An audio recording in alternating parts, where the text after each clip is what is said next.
The story begins with a beautiful village perched high in the mountains, filled with elegant houses and grand buildings. But this isn't an ordinary village, it's a sect known as the Tang sect. Outside the sect, deep in the forest, a young man is running for his life while several elders chase after him. They continuously attack, trying to stop him, but he dodges every strike and keeps moving forward. The elders are stunned because avoiding their attacks should have been impossible. The young man's name is Tang San. As he continues fleeing, he eventually reaches the edge of a cliff. Tang San had secretly entered the sect's library and learned a forbidden technique. What he did was strictly prohibited, and the punishment for it was death. Tang San understands this better than anyone. He knows exactly what awaits him, so he decides to take his own life instead. Before doing so, he tells the elders that he never shared the forbidden technique with anyone, and that all the related manuals are still in his room. Then he takes out the sect's most dangerous hidden weapon and respectfully presents it to the sect leader. After that, he removes all of his clothes because he wants to return everything that belonged to the Tang sect. Having repaid every debt, he leaps off the cliff. The sect leader tries to save him at the last moment, but Tang San has already made up his mind. He falls into the abyss and dies. After his death, his soul travels across countless worlds and eventually enters a parallel universe. There, he is reborn as a newborn child. Coincidentally, his new name is also Tang San. Unlike most people, he retains all the memories and techniques from his previous life. Because of this, he spends his childhood training alone on a mountaintop, practicing the skills he once mastered. This new world is located on the Duluo continent. Here, every person awakens a special ability when they turn 6 years old. This ability is called a spirit soul. Once awakened, spirit souls grant their users unique powers and talents. One day, while returning from his training, Tang San learns that a spirit master is coming to the village to awaken the spirit souls of all the children born that year. The spirit master's name is Su Yun Tao, a rank 26 spirit grandmaster. The cultivation system in this world is divided into 100 ranks. Ranks 1 through 10 are called spirit masters. Ranks 21 through 30 are spirit grandmasters. Ranks 31 through 40 are spirit elders. The higher ranks continue in a similar pattern, and we'll learn more about them later. Soon, the village chief gathers all the children together for the awakening ceremony. The children enter a large building where Su Yun Tao begins awakening their spirit souls one by one. Tang San is among them. Before starting, Su Yun Tao demonstrates his power. He summons a wolf-like spirit and instantly transforms, leaving all the children shocked and excited. The awakening process begins. The first child's spirit soul turns out to be a sickle, making it a tool-type spirit soul. Su Yun Tao explains that while it isn't suitable for combat, people with this kind of spirit soul often excel at farming and agricultural work. Next, he checks the child's soul power. Soul power is essential because it's what allows a spirit soul to grow stronger through cultivation. Unfortunately, the child's soul power is 0. That means he can never cultivate and will remain an ordinary person for the rest of his life. One after another, more children step forward. Most of them awaken farming-related spirit souls and possess little to no soul power. Then a girl comes forward. Her spirit soul is blue silver grass. Blue silver grass is one of the most common plants in the world. It possesses almost no special abilities and is widely considered one of the weakest spirit souls possible. Finally, Tang San's turn arrives. He extends his right hand and concentrates. To everyone's surprise, blue silver grass emerges from his palm as well. But at that exact moment, something strange happens. His left hand begins reacting too. A hammer appears within it. Tang San immediately closes his hand and hides it before anyone notices. Afterward, Su Yun Tao checks Tang San's soul power. The result leaves him completely stunned. Tang San's soul power is at rank 10. This is an incredibly rare phenomenon. Individuals who awaken with full rank 10 soul power are known as people born with innate full soul power. Such individuals are extremely rare and often grow into powerful experts. Su Yun Tao explains that rank 10 is the highest possible soul power level at awakening. Tang San then asks an interesting question. If rank 10 is the limit at awakening, can people continue training beyond it? Su Yun Tao tells him that every 10 levels, cultivators must obtain a spirit ring. Only after acquiring a spirit ring can they break through to the next level. No matter how hard someone trains, they can never reach rank 11 without obtaining their first spirit ring. Tang San then asks another question. Do you have 2 spirit rings? Since Su Yun Tao is rank 26, he would have needed 1 spirit ring to surpass rank 10 and another to surpass rank 20. Spirit rings not only increase cultivation levels, but also grant special abilities that match the user's spirit soul. After finishing the ceremony, Su Yun Tao prepares to leave.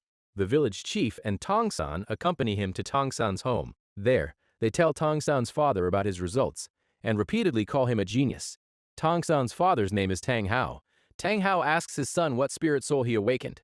When he learns that it is blue silver grass, he is visibly shocked. For some reason, Tang Hao had expected his son's spirit soul to be the clear sky hammer. Don't worry if that sounds confusing. We'll learn the reason later. The village chief believes Tang San should attend a Spirit Master Academy in the city so that his talent can be properly developed. However, Tang Hao immediately refuses. We'll learn his reasons later as well. The village chief is shocked. He argues that someone with Tang San's talent shouldn't be kept at home and deserves the best education possible, but no matter how much he tries to persuade him, Tang Hao refuses to change his mind. Eventually, the chief leaves in frustration. Tang Hao assumes his son will be upset about the decision. Instead, Tang San calmly accepts it and says that they can always make a living as blacksmiths. Tang Hao sits down, looking disappointed, and starts speaking negatively about spirit masters. Then he asks Tang San to show him his spirit soul. Tang San summons blue silvergrass from his right hand. The moment Tang Hao sees it, he is stunned.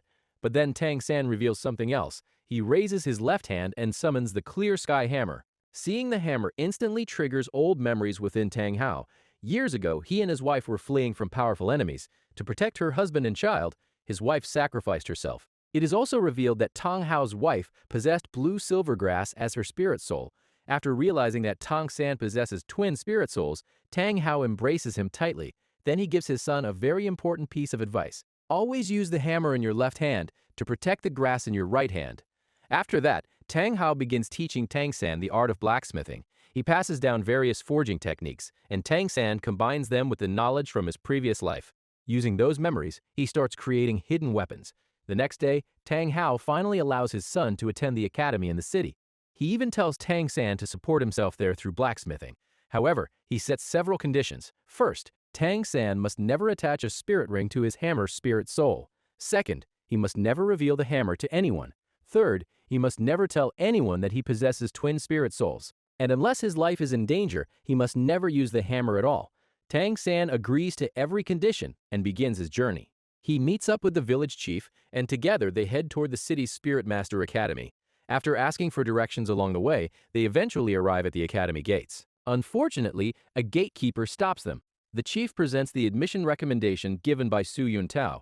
The gatekeeper examines it and immediately assumes it's fake. According to the document, Tang San possesses blue silvergrass and rank 10 soul power. That combination is incredibly rare, and considering Tang San came from a tiny village, the gatekeeper finds it impossible to believe. An argument quickly breaks out between the chief and the gatekeeper. Things escalate so badly that the gatekeeper actually raises his hand against the village chief. Before he can strike, Tang San grabs his arm and throws him to the ground. Tang San is furious. He even prepares to activate one of his hidden weapons. But before things get worse, a man suddenly appears and stops the confrontation. Everyone here calls this man Grand Master. After calming the situation, Grand Master personally escorts Tang San inside for enrollment. As they walk through the academy, Grand Master introduces himself and says that if Tang San wishes to learn from him, he may call him teacher. The two continue talking. Since Grand Master already saw Tang San's admission document, he remarks that Tang San is exceptionally intelligent. Then he reveals something shocking. In the last 100 years, you're only the third person to possess twin spirit souls. Tang San freezes. His father's warning immediately comes to mind. Without hesitation, he secretly prepares one of his hidden weapons again. After all, Tang Hao specifically told him that no one should know about his twin spirit souls. If Grandmaster knows the secret, then he could become a threat. Fortunately, Grandmaster quickly explains how he figured it out. He has spent years conducting research on spirit souls. According to his records, there are only 647 known spirit soul users with blue silvergrass. Among them, only 16 possess soul power, and even those 16 individuals never had soul power above rank 1. Soul power is directly proportional to the quality of a spirit soul. A weak spirit soul like blue silvergrass should never awaken with full rank 10 soul power. Because of that, Grandmaster concludes that Tang San must possess a second spirit soul. After hearing the explanation, Tang San realizes just how intelligent Grandmaster truly is. Without hesitation, he bows respectfully and asks Grandmaster to accept him as a disciple. Grandmaster agrees. From that moment on, Tang San officially becomes his disciple. The two then visit the academy principal. After reviewing Tang San's recommendation, even the principal finds the situation strange. A blue silvergrass spirit soul with full rank 10 soul power makes no sense. However, because Grandmaster personally brought him, the principal approves the enrollment. Interestingly, Grandmaster isn't actually a teacher at the academy, yet both the principal and everyone else treat him with enormous respect. His reputation extends throughout the entire city. Tang San is assigned to Dormitory 7. As he approaches the room and opens the door, a boy immediately attacks him. Tang San fights back, and a brief battle breaks out. Despite being the newcomer, he easily defeats his opponent. The other children cheer loudly. The defeated boy gets back to his feet and respectfully explains the dormitory's tradition. Whenever a new student arrives, the dorm leader challenges them. If the newcomer wins, they become the new boss of the dorm. Since Tang San won, everyone immediately accepts him as their new big boss. Just then, a new girl arrives. Her name is Xiao Wu. Following the dormitory's tradition, Tang San immediately attacks her. Her spirit soul was a rabbit, and she was incredibly powerful. The two exchanged blows back and forth, each gaining the upper hand at different moments. But in the end, the girl defeated Tang San and officially became the new big boss of Dormitory 7. Her name was Xiao Wu. Since everyone here was still a child, the academy used co-ed dormitories, meaning boys and girls stayed together rather than being separated. After the fight, everyone began asking about each other's soul power. When Tang San revealed that he had innate full soul power, all the children were shocked. Soon, a teacher arrived and handed Tang San a blanket. It turned out that everyone living in Dormitory 7 was a working student. They attended classes while also doing part-time work to pay for their education. The teacher assigned jobs to both Tang San and Xiao Wu before leaving. However, Tang San had only been given one blanket, and Xiao Wu didn't have one at all. Without hesitation, she suggested pushing their beds together so they could both sleep on the same bed. The entire dorm froze. Every boy immediately became jealous of Tang San. Even Tang San himself was flustered. He nervously asked how a boy and a girl could possibly sleep in the same bed. Xiao Wu simply shrugged. "If I don't have a problem with it, why do you?" With no way to argue back, Tang San connected the beds, and the two went to sleep. The next morning, all the students headed to the cafeteria for breakfast. Xiao Wu wanted to eat on the upper floor, but she quickly learned that the upper level was reserved for wealthy students. Poor students weren't allowed up there. Everyone felt frustrated after hearing this, especially since the rich kids were openly mocking them. The students of Dormitory 7 reluctantly sat downstairs to eat. Just then, Grandmaster arrived. This was the same Grandmaster whom Tang San had accepted as his teacher. Grandmaster approached Tang San and invited him upstairs to eat because he wanted to discuss something important. However, Tang San felt it was better to stay with his friends for the moment and promised to meet Grandmaster afterward. When Tang San returned to his table, his friends were surprised to learn that Grandmaster was his teacher. Everyone knew Grandmaster had been stuck at rank 29 for years and had never been able to advance further. Because of that, some people occasionally mocked him behind his back. When Tang San's classmates started making jokes about Grandmaster, Tang San immediately became angry. He warned them that if anyone insulted his teacher again, they would regret it. After finishing his meal, Tang San went to meet Grandmaster. Grandmaster asked him to reveal his second spirit soul. Tang San summoned the hammer. Grandmaster was immediately impressed. When he learned that Tang San's father was a blacksmith, he found it somewhat surprising that a blacksmith's son possessed such extraordinary talent. Still, he admitted that it was a perfect match. After all, there couldn't be a better spirit soul for a blacksmith than a hammer. Grandmaster then gave Tang San a warning. He must never attach a spirit ring to his hammer spirit soul. Tang San was stunned. His father had told him exactly the same thing. Curious, he asked Grandmaster why. Grandmaster simply smiled. "You'll understand when the time is right." Grandmaster wanted to personally train Tang San and guide him on the path of becoming a true spirit master. But before that could happen, Tang San needed to advance beyond rank 10. To reach rank 11, he needed his first spirit ring, was by hunting a spirit beast. Because of this, Grandmaster decided to take him into a special forest filled with spirit beasts. Along the way, Grandmaster taught Tang San a great deal about blue silver grass and spirit souls in general. Most of that knowledge would become important later in the story. That night, Tang San returned to the dorm to get some sleep since he would have to leave early the next morning. On the way back, he ran into Xiao Wu. Xiao Wu had already realized that Tang San intentionally held back during their previous fight and never used his full strength. Because of that, she stopped him and demanded a rematch. The two began fighting again. This time there was an oddly playful chemistry between them. Unfortunately, a female teacher happened to walk by and caught them in a very awkward position. She immediately misunderstood the situation. Not only were they children, but they were also fooling around in public. The teacher started scolding them, but Xiao Wu was so mischievous that she simply pushed the teacher aside and ran off.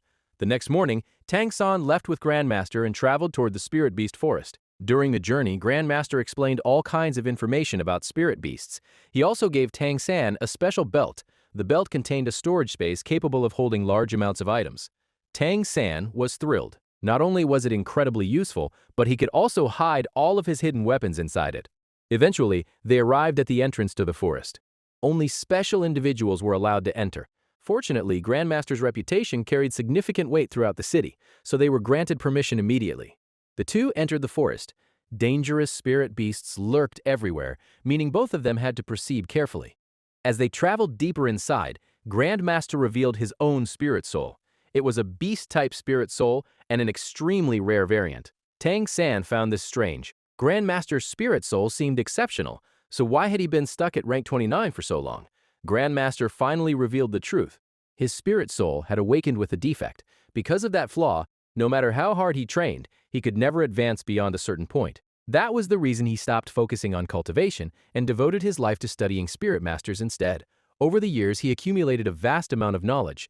Grandmaster also explained that his spirit soul could launch 3 attacks in quick succession and was quite powerful despite its limitations. The two continued searching for suitable spirit beasts. Eventually, they found one. Unfortunately, it was far too weak and wouldn't provide a useful spirit ring, so they left it alone and continued onward. Later, they came across a special tree-like creature that could have been used to strengthen Tang San's blue silvergrass. However, its age was too low to be useful. Spirit beast age was extremely important, and experienced spirit masters could often estimate it based on appearance and coloration. As the search continued, night eventually fell. Grandmaster summoned his beast spirit soul and fed it a radish. Its special ability involved releasing powerful gas attacks, something that became possible after eating radishes. This completely caught Tang San off guard. While they were talking, a gigantic snake-like spirit beast suddenly appeared and attacked them. The beast was over 100 years old and far stronger than Grandmaster. Defeating it wasn't an option. The two immediately tried to escape, but the snake relentlessly chased after them. Just as it was about to strike, Grandmaster's spirit soul attacked. Even then, the beast easily avoided the assault. Grandmaster and Tang San tried everything they could, but neither could defeat it. At that moment, Tang San came up with a plan. Without warning, he separated from Grandmaster and secretly approached the beast from another angle. Then he launched one of his hidden weapons directly into the creature's mouth. The effect was immediate. The giant snake collapsed onto the ground and began writhing in agony. A few moments later, it died. Grandmaster arrived shortly afterward. Tang San immediately became nervous. He didn't want anyone discovering his hidden weapons. Fortunately, Grandmaster never noticed what really happened. Instead, he assumed Tang San's thrown knife had simply gotten lucky and happened to hit a vital spot. Grandmaster was overjoyed. Now Tang San could absorb the beast's spirit ring. When Grandmaster explained what needed to happen next, Tang San became worried. His spirit soul was blue silver grass. He feared that absorbing the power of a snake spirit beast would somehow damage it. Grandmaster reassured him. Not only would it not harm him, but it would make his spirit soul even stronger. Trusting his teacher, Tang San began the process. Following Grandmaster's instructions, he absorbed the beast's energy and entered meditation. His consciousness sank deep into his spirit soul. Slowly, a spirit ring began forming. The entire process lasted until sunrise. When Tang San finally opened his eyes, he discovered Grandmaster lying unconscious nearby. After examining him, he found traces of the snake's venom spreading through his body. The poison had overwhelmed him during the previous battle. If it wasn't removed quickly, Grandmaster could die. Without hesitation, Tang San put his blacksmithing skills to work. He heated a blade and carefully used it to remove the poison. Then he circulated his soul power to draw out the remaining venom. After some time, Grandmaster finally regained consciousness. Tang San told his teacher to rest. But Grandmaster wanted to return to the academy immediately. Before leaving, he asked Tang San to demonstrate the power of his new spirit ring. Tang San activated it. Instantly, blue silvergrass shot forward and wrapped itself around a tree 50 meters away. The vines tightened around the trunk like restraints, ready to immobilize anything caught inside. Grandmaster immediately understood how dangerous the ability was. A target standing 50 meters away could easily be paralyzed and restrained before they had a chance to react. Both teacher and student were delighted with the result. They returned to the academy, where Tang San helped the weakened Grandmaster into bed. Grandmaster then asked him to retrieve a book from a nearby shelf. Inside that book was years of research and knowledge that Grandmaster had personally compiled. He told Tang San that it would help him tremendously in the future. Grandmaster also instructed him to visit the spirit hall in the city. Because of his talent, Tang San qualified for a monthly stipend. Once he received it, he would no longer need to work as a labor student. Tang San agreed and set off to visit the spirit hall. Meanwhile, back at the academy, the students from Dormitory 7 were engaged in a conflict with the wealthy students. The two groups had argued so much that they eventually decided to settle things through a series of one-on-one battles. Each side would send out fighters one at a time. The losing group would have to acknowledge the winners as their bosses. Since Xiao Wu was the leader of Dormitory 7, she sent one of her classmates into the arena first. His spirit soul was a lion. He began fighting the rich student's representative. The battle was intense and entertaining. Unfortunately, Dormitory 7 slowly started losing. Xiao Wu became increasingly frustrated. To make matters worse, the rich students kept mocking her by calling her a rabbit. Just then, Tang San arrived. Xiao Wu immediately brightened up and explained everything that had happened. After hearing the story, Tang San quietly understood the situation. Without anyone noticing, he flicked a few small pebbles at a precise angle. The rich student suddenly stumbled. That brief opening was all Dormitory 7's fighter needed. He attacked immediately and secured the victory. The wealthy students were furious. In response, they sent out their strongest fighter. This time, Tang San stepped forward. Even without using his spirit soul, he quickly gained the upper hand and thoroughly embarrassed his opponent. Humiliated, the rich student finally unleashed his full strength. Tang San responded by activating his spirit ring ability. Blue silver grass instantly wrapped around the boy's body and locked him in place. Then Tang San calmly warned him, "If you don't surrender now, you'll end up completely paralyzed." At that point, the rich student had no choice left, so he admitted defeat and officially recognized Dormitory 7 as his boss.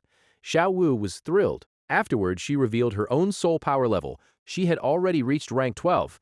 Everyone was shocked after hearing that. Meanwhile, following Grandmaster's instructions, Tang San headed to the Spirit Hall. When he arrived, he ran into the same Spirit Master from his village.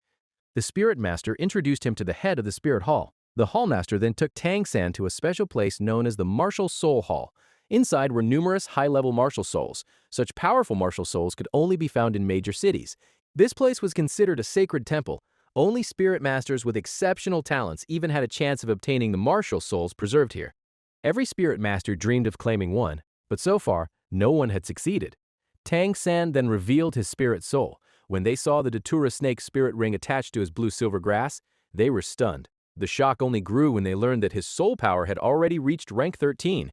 After absorbing his first spirit ring, he had skipped 2 entire levels and jumped straight to rank 13. At that point, they became certain that someone extraordinary had trained him. When they asked who his teacher was, Tang San proudly answered that his teacher was Grandmaster. The Hall Master immediately became interested and agreed to personally educate him whenever necessary. Tang San was officially welcomed into the academy. Afterward, he left and headed toward the blacksmith district to look for work. He needed a way to earn money and support himself. One by one, he visited different blacksmith shops asking for a job. Unfortunately, every blacksmith laughed at him and chased him away because he was still a child. Eventually, one blacksmith agreed to give him a chance. When asked what kind of work he wanted, Tang San requested the most difficult task of all, refining metal. The blacksmith immediately burst out laughing, but Tang San simply remembered the techniques his father had taught him. Tang Hao had spent years teaching him various forging and refining methods, and Tang San had mastered every one of them. Without saying much, he picked up the tools and began working. In a single attempt, he successfully forged a block of pig iron. Every blacksmith in the workshop was stunned. They had assumed the boy wouldn't even be able to lift the hammer. Instead, he had refined the metal with a single sequence of precise strikes. Recognizing his talent, the blacksmith hired him immediately. After all, a worker this skilled would make him a lot of money. Meanwhile, a mysterious masked man was secretly watching Tang San from a distance, carefully observing everything he did. Time passed. Tang San continued training while working as a blacksmith. Before he realized it, an entire year had gone by. 1 year later, he returned to his village with Xiao Wu to visit his father. But when they arrived, Tang Hao was nowhere to be found. Only Grandpa Jack was there. He handed Tang San a letter. In the letter, Tang Hao explained that he was leaving. He believed that staying beside Tang San would only interfere with his growth and training. He also had unfinished business from his past that he needed to take care of. He promised to return only after Tang San had become a truly powerful spirit master. Reading the letter broke Tang San's heart. Back in the city, Grandmaster was also thinking about his student. At that very moment, Tang Hao unexpectedly appeared at his door. Grandmaster was shocked. The two men hadn't seen each other in over 20 years. The moment Grandmaster saw Tang Hao, he finally understood why Tang San was so talented. Tang San was Tang Hao's son. Grandmaster quickly learned that Tang Hao had abandoned Tang San and was furious. He repeatedly scolded Tang Hao, reminding him that Tang San was still just a child. But no matter what Grandmaster said, Tang Hao refused to change his decision. Before leaving, he handed Grandmaster a special badge. Then he disappeared once again. Meanwhile, Tang San fell into a deep depression after learning that his father had left. He had no motivation to do anything. Fortunately, Xiao Wu stayed by his side. She encouraged him and reminded him that Tang Hao had left for his own good. Instead of feeling sad, Tang San needed to work harder and become stronger. Her words helped him regain his determination. The two spent more time together and a romantic atmosphere gradually began forming between them. They promised to always stay together. Tang San even swore that he would protect Xiao Wu no matter what. Tang Hao himself has a fascinating backstory. Afterward, Tang San taught Xiao Wu how to shoot arrows and even showed her some of his hidden weapons. Xiao Wu was fascinated. She immediately asked if she could have one, but Tang San refused. The weapons were far too dangerous. Later, Tang San looked up at the sky and thought about his father. Silently, he made a promise to himself. One day, he would become strong enough to stand at the top. 5 years passed. When we see Tang San and Xiao Wu again, both of them have grown up considerably. Following Grandmaster's instructions, they were now traveling to Shrek Academy to continue their education. The two still spent most of their time together. There was clearly a romantic side to Xiao Wu's feelings. Tang San, however, still viewed her mainly as a close friend. The entrance exam for Shrek Academy would take place in 2 days. Since they had arrived early, they needed a place to stay. While searching through the city, Xiao Wu spotted a hotel. It was called the Rose Hotel. The two entered and attempted to rent a room. Unfortunately, there was only one room left. Just as they were about to book it, a young man around their age entered alongside 2 girls and demanded the room for himself. This young man's name was Dai Mubai. He was incredibly strong. Even the hotel manager treated him with great respect. Everyone seemed afraid of him. Because of that, the hotel staff immediately prepared to give the room to Dai Mubai instead. Xiao Wu became furious. She immediately started arguing with him. Before long, tensions escalated into a fight. Tang San stepped forward to face Dai Mubai. At first, both of them fought using only basic techniques. During this exchange, Tang San clearly gained the upper hand. However, Dai Mubai quickly realized that Tang San wasn't an ordinary opponent. He immediately released his spirit rings. His spirit soul was a white tiger beast. His soul power had already reached rank 37. He was incredibly powerful. Tang San also revealed his spirit ring. His Datura Snake spirit ring emerged, and his soul power had reached rank 29. Using blue silvergrass, Tang San repeatedly tried to bind Dai Mubai, but every time, Dai Mubai tore through the vines with brute force. Again and again, Tang San attacked. Again and again, Dai Mubai broke free. The white tiger's strength was simply overwhelming. Then Tang San smiled. He launched another binding attack. This time, Dai Mubai suddenly found himself unable to escape. Only then was the truth revealed. Tang San had never intended to restrain him from the beginning. Every failed binding attempt had secretly coated Dai Mubai with traces of poison. Little by little, the toxin had accumulated inside his body. Now the paralysis was finally taking effect. For a moment, it looked like Tang San had won. But Dai Mubai activated his 3rd spirit ring ability, White Tiger Vajra Transformation. The ability instantly neutralized the poison. Tang San immediately realized that defeating Dai Mubai right now was impossible. Technically, Dai Mubai won the battle. However, instead of mocking Tang San, he praised him. After all, Tang San possessed one of the weakest spirit souls imaginable, blue silver grass, yet he had still fought so well, it almost felt as if Dai Mubai had been testing him from the start. After the battle, he simply left. He didn't even take the room.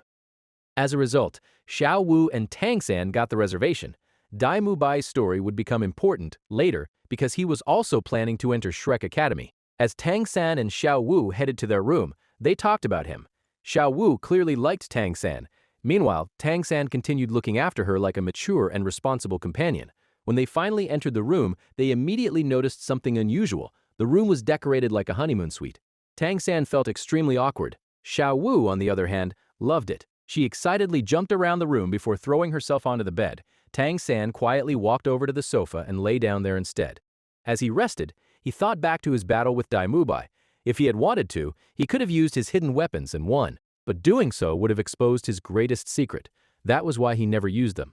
While thinking about his hidden weapons, memories from his previous life resurfaced. He remembered a dangerous thief escaping from the Tang sect and how he had used hidden weapons to hunt him down and kill him. The next day, Tang San and Xiao Wu explored the city. While visiting a shop, Tang San noticed a strange crystal. He immediately wanted to buy it. When he asked for the price, the shopkeeper deliberately quoted an outrageously high amount. Tang San agreed anyway. Xiao Wu quickly tried to stop him from making such an expensive purchase. But after seeing how badly Tang San wanted the crystal, the shopkeeper raised the price even higher. That finally made Xiao Wu angry. She grabbed Tang San and started dragging him away. At that moment, the shopkeeper noticed the belt around Tang San's waist. It was the special belt Grandmaster had given him. The shopkeeper instantly realized that Tang San was Grandmaster's disciple. His attitude changed immediately. He offered the crystal for free. Even so, Tang San insisted on paying something before taking it back to the Rose Hotel. Once there, he smashed the crystal apart with a hammer and carefully collected the fragments. The object was actually a hair crystal. In this world, most people considered it nothing more than a useless rock, but Tang San's knowledge from his previous life told him otherwise. The crystal could be turned into countless microscopic needles.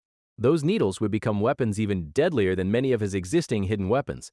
Because of his memories from the Tang sect, Tang San was able to create a completely new type of weapon. Xiao Wu was stunned after seeing it. Without wasting any more time, the two headed for Shrek Academy.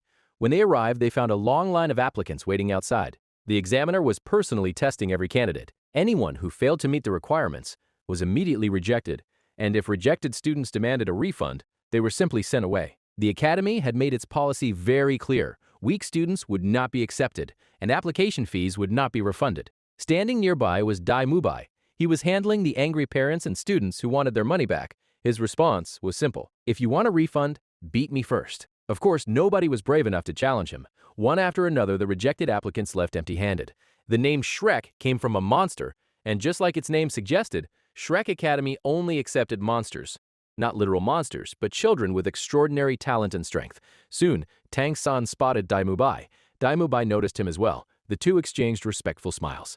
Tang San and Xiao Wu then took their entrance tests. Because of their exceptional abilities, both of them passed easily.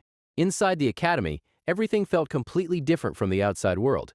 Dai Mubai personally guided them through the campus and explained various things along the way. They discussed different spirit souls and cultivation paths. At one point, they noticed a girl. The moment Dai Mubai saw her, it became obvious that he was interested in her. The group continued walking deeper into the academy. Eventually, they reached an area filled with different shops and vendors. Among them was a sausage stand.